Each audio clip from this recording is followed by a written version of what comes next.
حضرت حذیفہ بن یمان ایک صحابی تھے، میرے نبی کریم علیہ السلام نا ان سے راز کی باتیں کرتے تھے۔ ہر بندے کا آزما ٹھیک نہیں ہوتا، سب سے راز کی بات نہیں کرنی چاہیے۔ حضرت حذیفہ بن یمان کہتے ہیں حضور راز کی باتیں بتا دیں۔ مدینہ منورہ میں جو منافقین تھے ان کی لسٹ بھی نبی پاک نے حضرت حذیفہ بن یمان کو دی تھی۔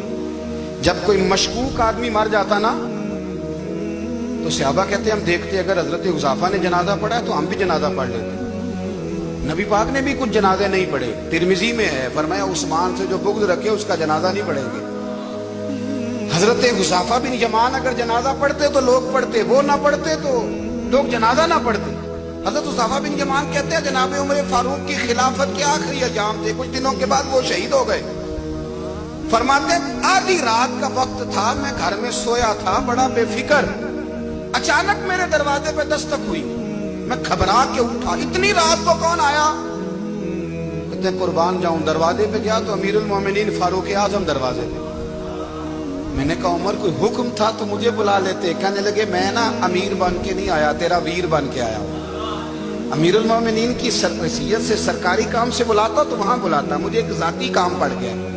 کہتے میں نے عمر کو گھر کی اندر بلا کے چارپائی پہ بٹھایا، میں نے کہا حضور میں غریب آدمی، میں کیا آپ کے کام آ سکتا ہوں؟ تو کہتے ہیں انہوں نے نا مجھے ساتھ بٹھا لیا، پھر میرا ہاتھ پکڑ لیا، کہنے لگے تو عمر کو جانتا ہے؟ عمر جھوٹ نہیں بولتا، تو جانتا ہے عمر وعدوں کا پکا ہے؟ کہا حضور جانتا ہوں۔ کہا میں اس وقت آیا ہوں جب دیکھ بھی کوئی نہیں رہا۔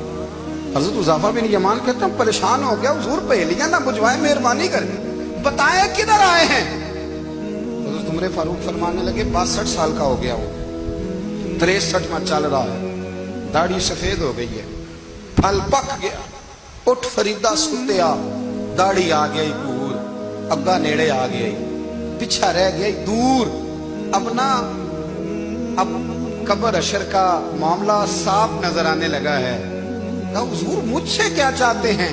حضرت عمر رو پڑے، کہنے لگے آج میں عشاء کے بعد نکلا ہوں تو نبی پاک کے صحابہ مجھے نیک کہہ رہے تھے، پھر میں نے بچوں کی ماں سے اور بچوں سے بھی پوچھا ہے، وہ بھی مجھ سے راضی ہیں، پر حذیفہ تیرے ساتھ نبی پاک راز کی باتیں کرتے تھے، سچ بتا کہیں عمر کا نام منافقوں میں شامل تو نہیں؟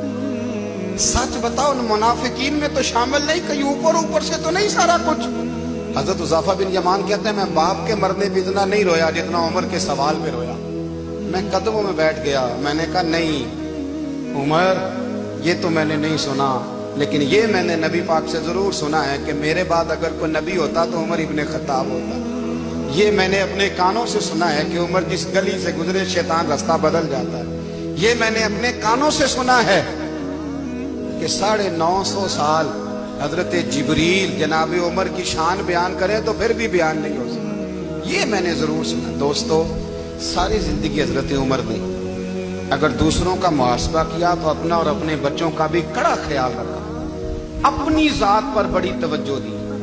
جو لوگ اپنا بھول جاتے ہیں نا، ہمیں اپنی صحت کا بڑا خیال ہے لیکن اپنی روحانی زندگی کا کوئی خیال نہیں ہے، قلبی زندگی کا کوئی تصور نہیں ہے۔ آپ یقین کریں موٹا آدمی کمزور ہونے کے لیے جدوجہد کر رہا ہے، کمزور طاقتور ہونے کے لیے، لیکن جس کو کتنے دن بیت گئے اللہ رسول کی یاد میں رویا ہی نہیں، کتنے دن بیت گئے نہ سننے کو دل ہی نہیں چاہا، جسے مہینوں بیت گئے اور قرآن پاک کی طرف نظر ہی نہیں گئی، وہ فکر مند ہی نہیں۔ زندگی زندہ دلی کا نام ہے، مردہ دل کیا خاک جیا کرتے ہیں؟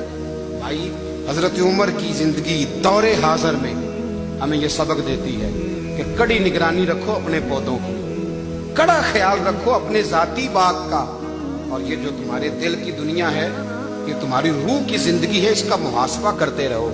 نبی کریم علیہ السلام نے فرمایا اپنا حساب خود کر لو قبل اس کے کہ تمہارا حساب کیا جائے۔